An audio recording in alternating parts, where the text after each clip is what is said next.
ថ្នាំដេកស្រមុក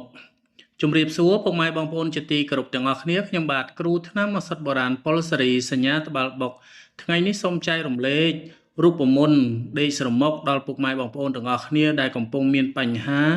ដេកស្រមុកឮខ្លាំងថ្នាំដែលអាចយកមកព្យាបាលបានមានចំនួន3មុខទី1ម្ទេសទី2ខ្ញីទី3ខ្ទឹមក្រហមវិធីធ្វើយកខ្ញីហាន់ជាចំណិតចំនួន10ចំណិតម្ទេសចំនួន5គ្រាប់ខ្ទឹមក្រហមចំនួន3មើមទៅ5មើមអាស្រ័យទៅលើមើមតូចឬមើមធំយកទាំង3មុខនេះយកមកដាំទឹកចំនួន1លីត្រដាំឲ្យពុះរយៈពេល15នាទីចាំយកមកទទួលទានការទទួលទានក្នុងមួយថ្ងៃម្ដងមុនចូលគេងទឹកដែលនៅសល់បងប្អូនអាចក្លាសេដាក់ក្នុងទូទឹកកកបានពេលដែលទទួលទានបងប្អូនយកមកកម្ដៅសិនហើយចាំទទួលទានមុនចូលគេងពេលដែលបងប្អូនទទួលទានចំនួន1កែវហើយចូលទៅគេងហើយនៅមានអារម្មណ៍ថានៅតែស្រមុកទៀតបងប្អូនទទួលទាន1កែវទៀតហើយចាំចូលគេងសាជាថ្មីធ្វើបែបនេះឲ្យបាន 2-3 ថ្ងៃឡើងទៅអាការៈដេកស្រមុក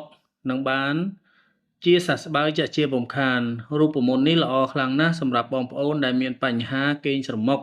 សូមបញ្ជាក់បើសិនបងប្អូនមានជំងឺក្រពះពោះវៀនបងប្អូនកុំទាន់អាលទទួលទានចាំព្យាបាលជំងឺក្រពះពោះវៀនជាសិនចាំទទួលទានរូបមន្តមួយនេះចំពោះអ្នកដែលដេកស្រមុកខ្លាំងដល់ថ្នាក់អ្នកដេកក្បែរខ្លួនដេកពុំបានសូមទទួលទានឲ្យបានច្រើនមានន័យថាបើសិនជាបងប្អូនហូប1កែវឬក៏2កែវមិនទាន់បាត់ទេបងប្អូនទទួលទានក្នុងមួយថ្ងៃឲ្យអស់1លីត្រមុនចូលគេងរយៈពេល1ម៉ោងឬក៏2ម៉ោងហើយបរិមាណបងប្អូនបន្ថែមម្ទេសចំនួន10គ្រាប់ឬក៏15គ្រាប់ហើយខ្ញីហាន់10ចំណិតទៅ20ចំណិតចំណែកខ្ទឹមក្រហមបន្ថែម5មើមទៅ8មើមដាំឲ្យចាស់បន្តិចទើបបានផលល្អរូបមន្តមួយនេះបងប្អូនទទួលទានមិនលើសពី1អាទិត្យទេនឹងបាត់ដេកស្រមុកហើយចំពោះបងប្អូនដែលមិនចេះហិលសូមកុំទាន់អាលអស់សង្ឃឹមបងប្អូនយកស្លឹកម្រះព្រៅចំនួន1ក្តាប់ដៃដាំទឹកជាមួយខ្ញីចំនួន5ចំណិតទៅ10ចំណិតហើយនឹងខ្ទឹមក្រហមចំនួន3មើមទៅ5មើមដាំឲ្យពុះ15នាទីចាំយកមកទទួលទានសូមអរគុណថ្នាំព្យាបាលកើតរើមដែលនៅ